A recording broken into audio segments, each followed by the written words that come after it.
Mind the fucks you give daily. And this is not one of them. I choose to not put energy into shit that does not directly impact. Roll me, Mac.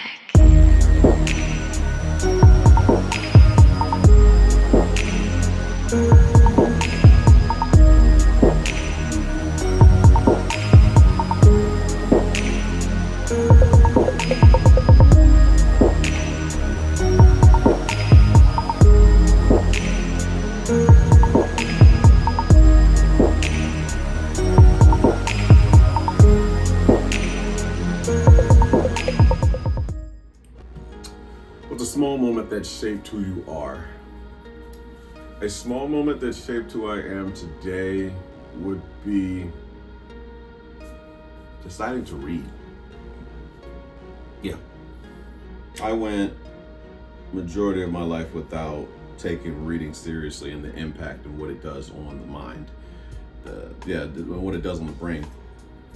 It alters the way you see things. It changes the way you feel about yourself.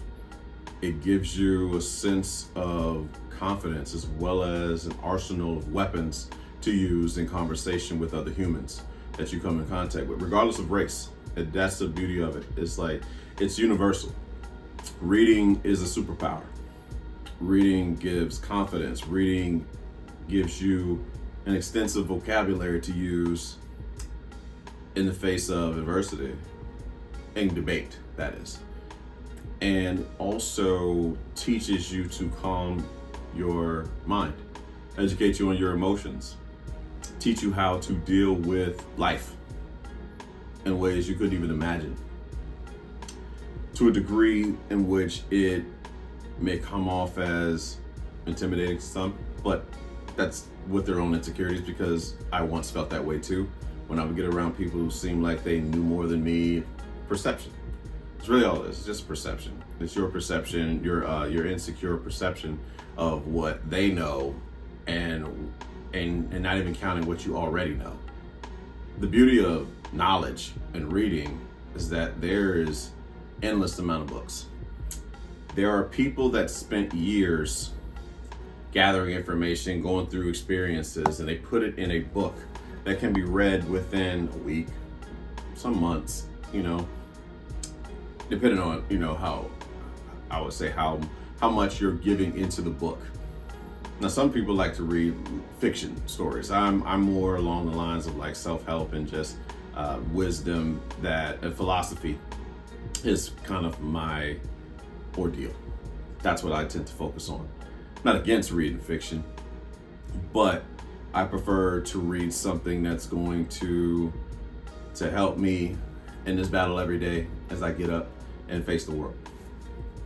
So what I do is choose carefully. I'll listen to other authors that I'll listen to people that I value and take their recommendation. And when that book is mentioned, it's like, all right, I'm going to Amazon right now and I'm adding it to the wish list just to get that knowledge right there. And I believe it's, it's something of value, something of substance to me. You know what I'm saying? Like, I spent years and years trying to learn as many music facts, sports facts, and all that shit. And it just, it's great for conversation and shit like that, but it's another person's accomplishments that we're speaking on. But if I learn how to do a skill, then now I benefit from this. If I learn how to manage emotions, if I understand my opponents and allies, whatever, and understand just human behaviors, this book has educated me on this shit. Now, it doesn't make much sense to get knowledge and then not apply it to your life. It's pretty much a waste of time. So I like to read material that I can then apply to my life going forward. And also helps to remain very calm too. Like, we tend to be upset when we don't know enough. You know what I'm saying? And when we don't know what the fuck is going on, we get angry. We get upset. It's almost like a mild tantrum, like a child, not getting its way. But when you have information, oh, okay, that's why that happens. That's a reason. That could be a reason why that operates. You don't jump to frustration as much when you have information. So the more information you get, the less frustrated you become.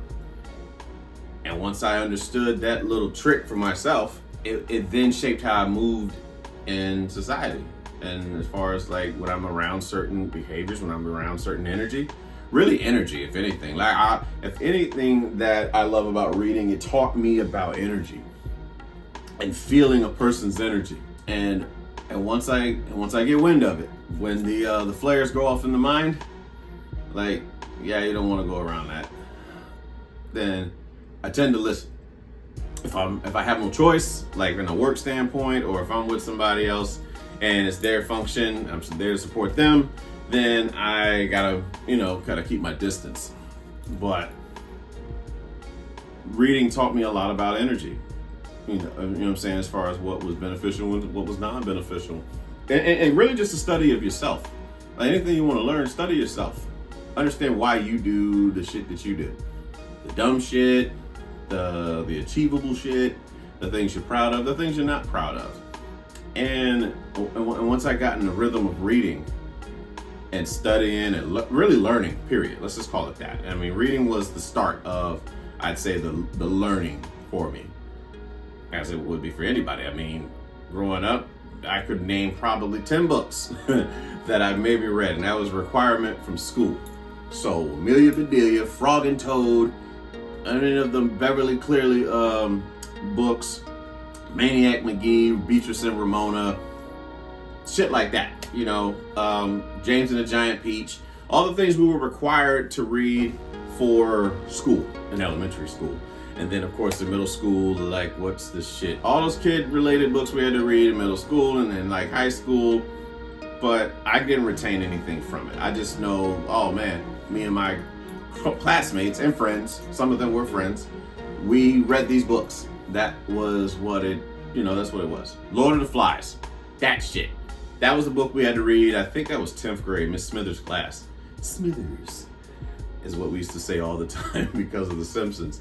But yeah, we used to read Lord of the Flies, all those, like, those different books, and I never really retained any of that shit, man. I had my photographic memory is helpful, but I had no interest in these stories, none of them. I remember the book Scary Stories in the Dark, and it was like a black book. They used to sell them all the time for the book fairs when we used to do Book It and all that kid shit. But I never really, and Goosebumps, of course, Goosebumps, Scary Stories, Berenstain Bears. But reading all of that shit, I didn't retain one fucking thing. But when I started to read stuff that really, I would say the book that really caught my attention, the first book I read that started my I would say my book journey was Codependent No More. And it was because I felt like I was being used by my peers, everybody. I felt like I was being used. Again, that's victim, me. I put myself in a position, but this is my mindset going into reading this book. I was like, I'm in victim mode right now. I keep being used by people, and all I'm trying to do is trying to be nice or whatever. And I can't understand why they're treating me this way. That's my mindset. But little did I know, I have more power than I gave myself credit for. I just was programmed to do what others wanted me to do, people please, based off of how I was brought up. You know what I'm saying? The situations, the things that I was taught to do, putting others before me, I taught them how to treat me. So I started off reading Codependent No More, which led into Rich Dad, Poor Dad, which led to me leaving Miami because of reading that book, which led to, what was next? Mindset by Carol Dweck. My therapist at the time, Dr. Bermudez, shout out Dr. Bermudez, Jose, what's up, man? And he recommended I read Mindset, and then I started to read How We Love, which was, I bought it, but I didn't read it until like maybe a year later when I got settled in Jacksonville. But not even in Jacksonville. It was Warner Robins, I think. Yeah, I was in Warner Robins. But it was a great read.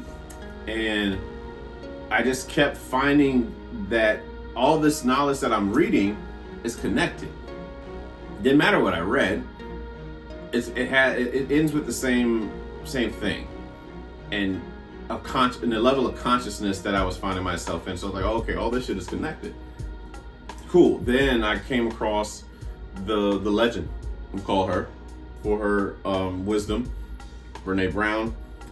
I come across Jordan Peterson. I liked listening to his lectures, and it's all spanned from reading. Reading was something like, oh, I need to get as much knowledge as possible. During COVID, I was reading and gaming too. I played games while listening to books. That's pretty much what I did. I would gather as much knowledge as I possibly can. And then I came across the Manosphere. And the Manosphere is another thing that changed my life. And I started reading The Rational Male. I started reading Unplugged Alpha. I started reading a lot of books that pertain to masculinity that put me on game, just about life itself and how to carry yourself as a man. You know what I'm saying? And Tanner Guzzi's book, The Appearance of Power, talks about fashion and what it means, like what it means when you put on clothes, and like the message that you're sending when you put on clothes, and why it's important for a man to value what message he's putting out there, as well as a woman. You know what I'm saying? Well as a woman to value, as far as how she carries herself and what messages she's sending, because every time we put on clothes, we're sending a message to somebody. You see, and the best way they explained it is like walking down the street. I decide I'm going to wear a police uniform. I'm sending a message that I'm there to protect and serve. You know what I'm saying? So if somebody comes up to me, they don't know me. Just because I got the suit on doesn't mean that I'm a cop. But what we wear sends a message. You know what I'm saying? So coming to and then they talked about wearing Hawaiian shirts and shorts to a job interview. It doesn't fit the mode of the job you're seeking.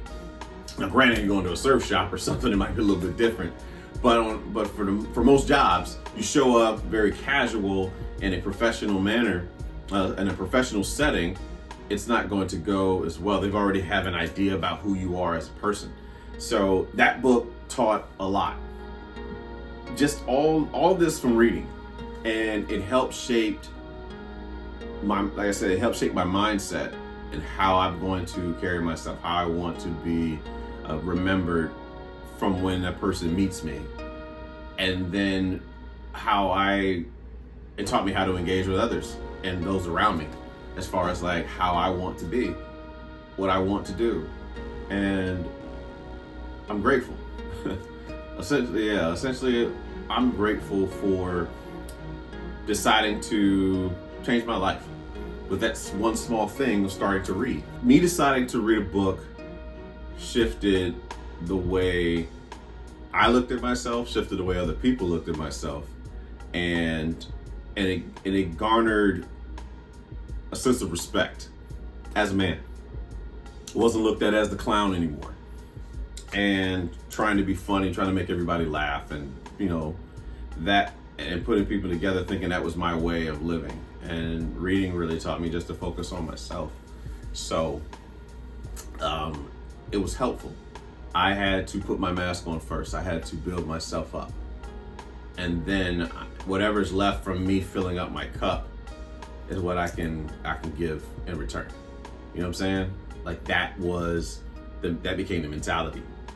So something small that made a big change in my life was picking up a book.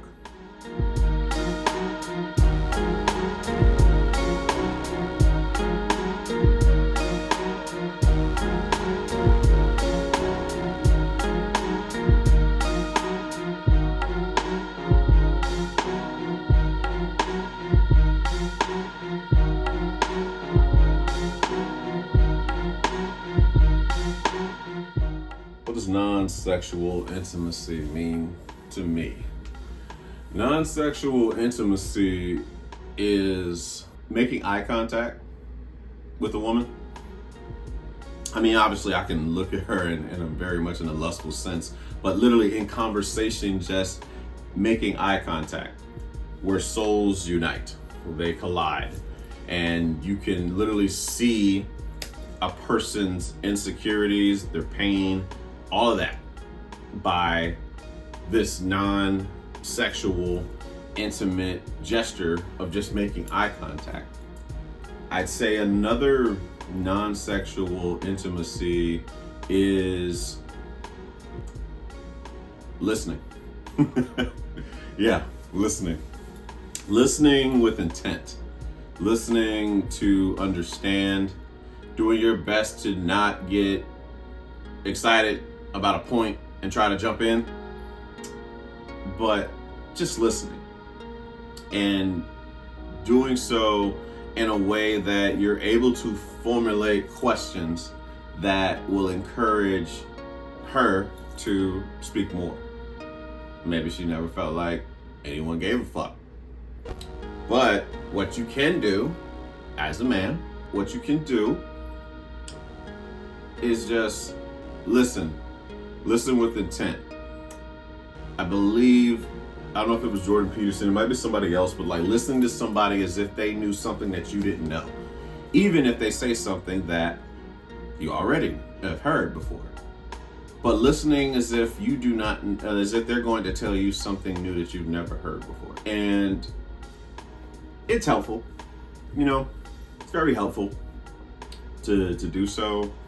I'd say another non-sexual, what I would call, what non-sexual intimacy means to me is really just engaging with the soul. Yeah, that's essentially what it means. Now, what I was explaining was acts of what I would consider to be non-sexual intimacy, but what it means to me is showing that you are loved, you are valued, you are seen, you are heard, without me wanting to tear your ass up.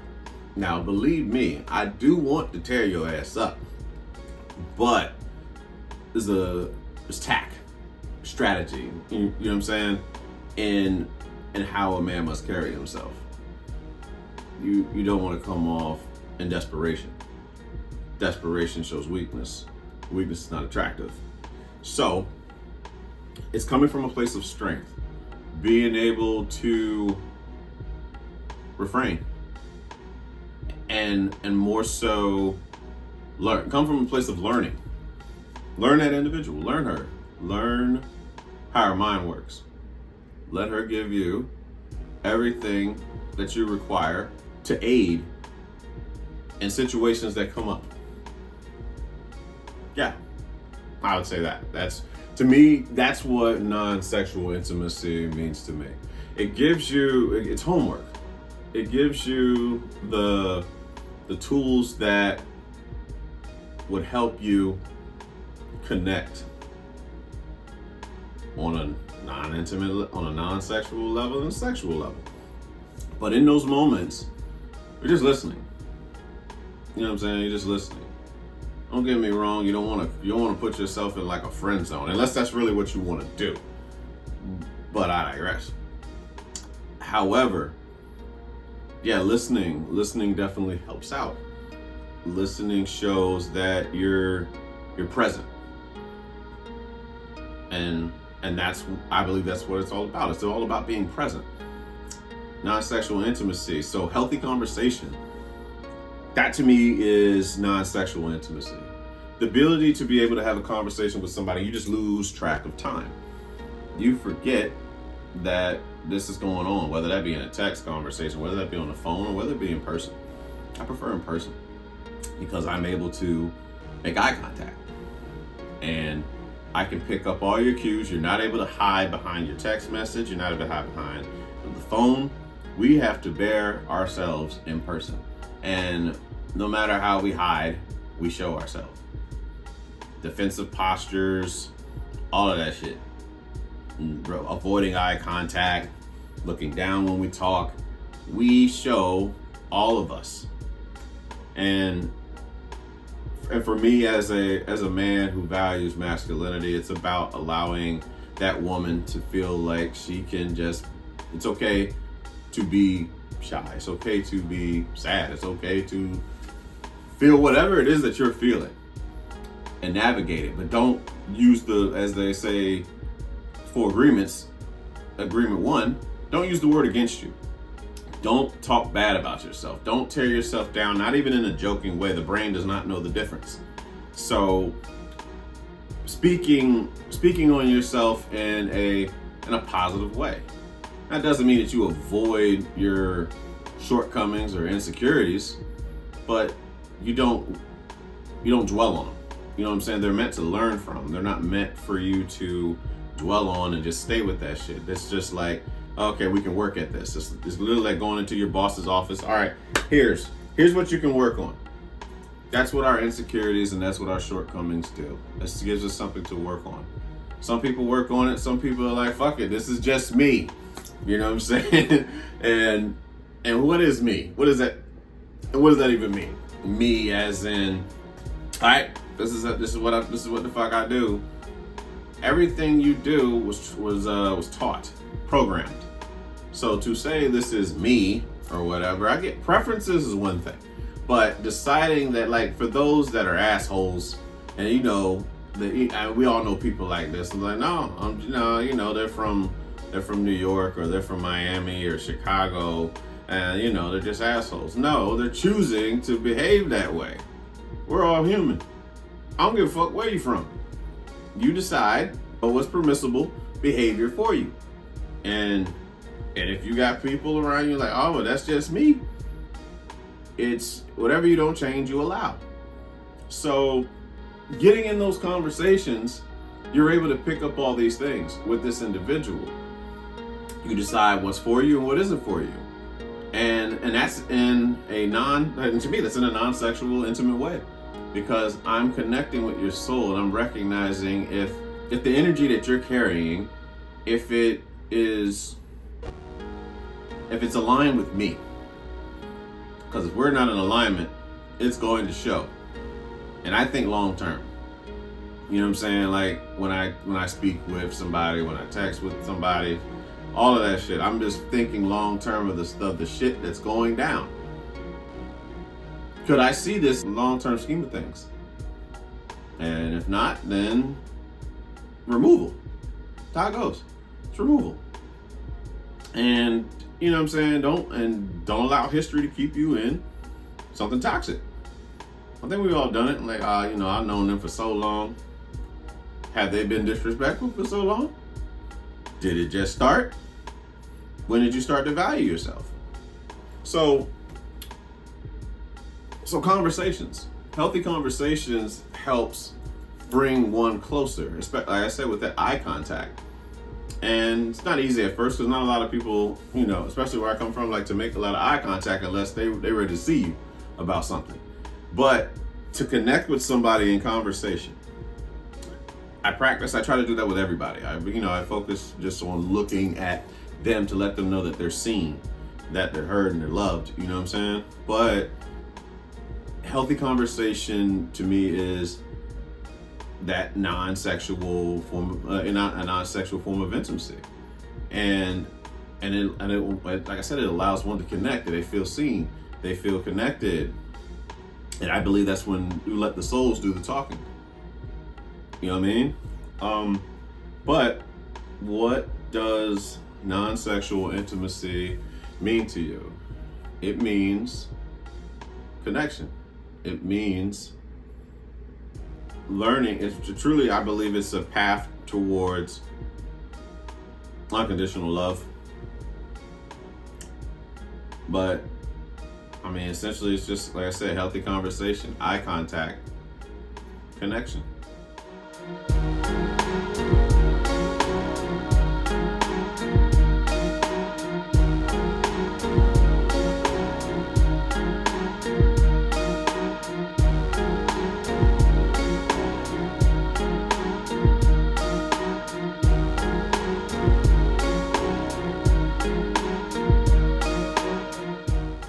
What dream have you held since childhood? The dream I've held since childhood is to be in music. Yeah, I'd probably say that. Since when I can remember, as a shorty, as they say in New York, I was probably about 5-6 years old. I watched Michael Jackson. I watched New Edition. I watched The Boys, and the New Kids on the Block. I have to give credit to them too. I wanted to be them. I used to have these pool sticks in my, off of my Fisher Price little 3-game-in-1 pool table. And I would use them as backup dancers inside my room. And this is like, I think I'm looking at myself now in Pax River. And I used to have like this toy box. And I would put them in 3 different spaces. And then I would watch Michael Jackson Moonwalker repeatedly. I would watch the Michael Jackson The Legend Continues VHS repeatedly. I would watch music videos by Michael Jackson repeatedly. I would play a New Edition Heartbreak album repeatedly.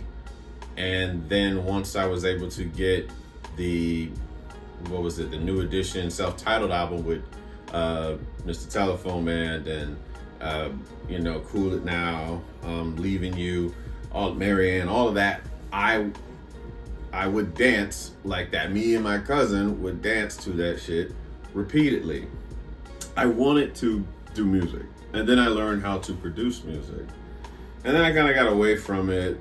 I think more so because of working with like podcasting and stuff starting back in 2016. But it's been a dream that I've wanted to do. So that's a dream I've held on to, and I'm not opposed to it.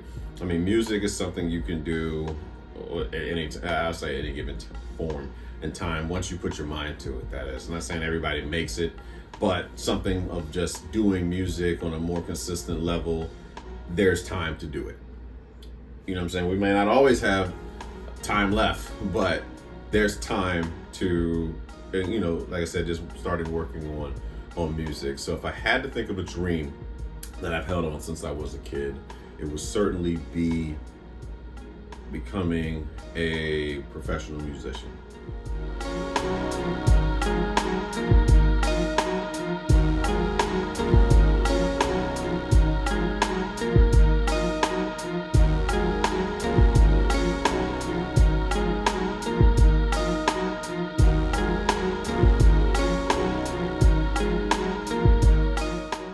Part of your personality you feel is misunderstood. The part of my personality I believe is misunderstood is the fact that I don't feel anything. When it's the opposite. I actually feel everything.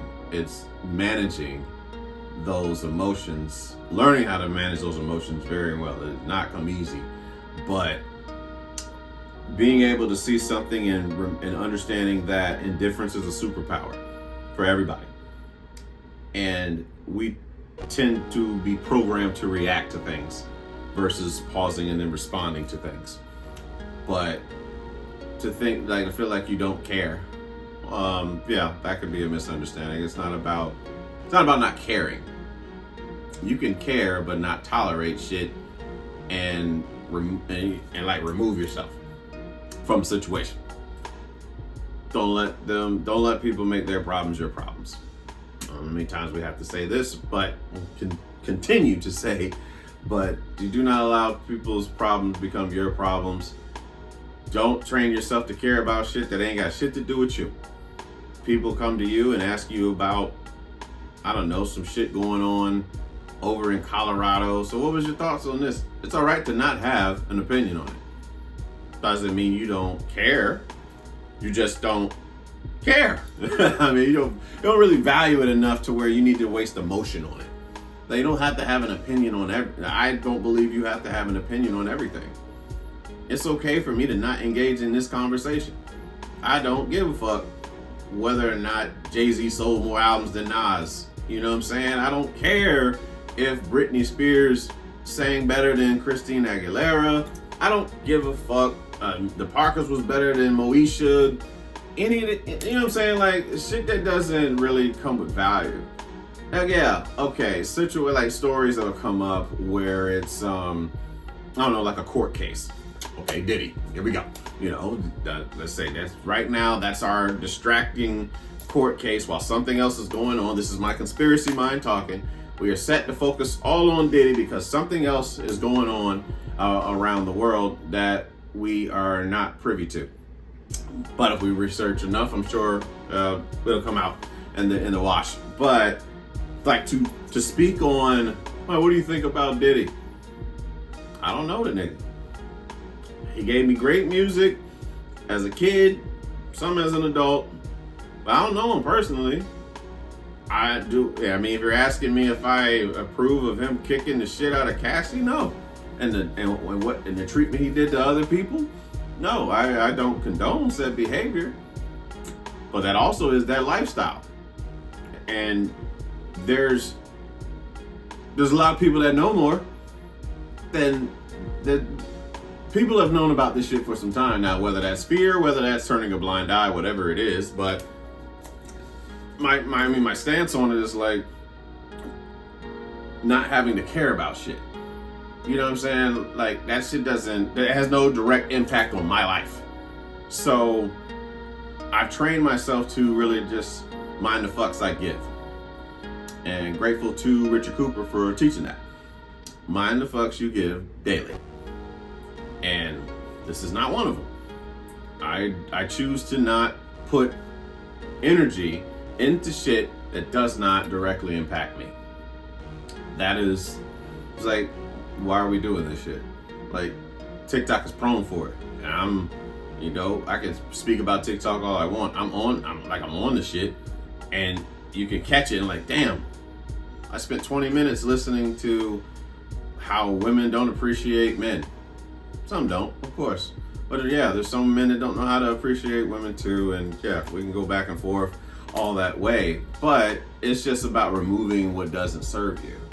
And but once you hear it a lot, man, you gotta pull yourself from that energy because it'll drain you. And I believe that's what the fuck it tends to happen when we focus on shit that we have no control on. It's energy draining.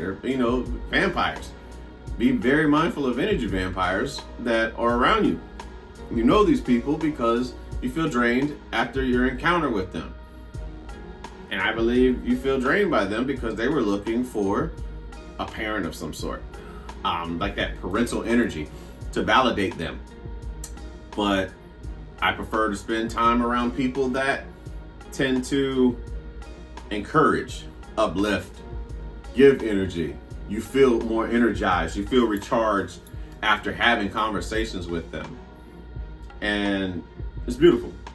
Or just be alone, at peace, by the beach, with a book and a drink and a song.